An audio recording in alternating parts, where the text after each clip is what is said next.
Hello friends, तर आपण आलेलो आहो मुंबईमध्ये. तर आपण इथं कशाला आलो होतो? आपण आलो होतो या महाराजांचा बड्डे साजरा करायला, म्हणजे स्वराज बाळाचा.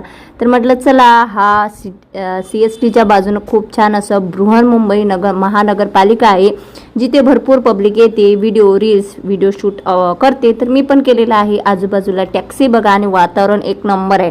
कधी स्वप्नात पण विचार केला नव्हता की आपल्याला मुंबईसुद्धा पाहायला मिळणार आहे.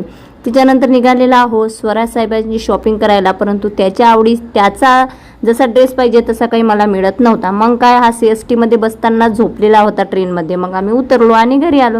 घरी आल्यानंतर ही आहे जी शॉपिंग जे स्वरासाठी केलेली होती. नंतर संध्याकाळ झाली, मग काय केक कट करण्याची वेळ झाली होती. तर स्वराचं औक्षवंत केलं, त्याच्या बहिणीने वगैरे सर्वांनी औक्षवंत केलं. त्याच्यानंतर आम्ही सेल्फी वगैरे घेतलेले आहे आणि नंतर मस्तपैकी केक कट केला, नंतर पार्टी केली. मग असा गेला आजचा आमचा वाढदिवसाचा दिवस. मुंबई बघितली, भरपूर गिफ्ट घेतले. तर हे आहे आमचे गिफ्ट. आवडल्यास लाईक करा. भेटूया नेक्स्ट व्हिडिओमध्ये. Bye bye.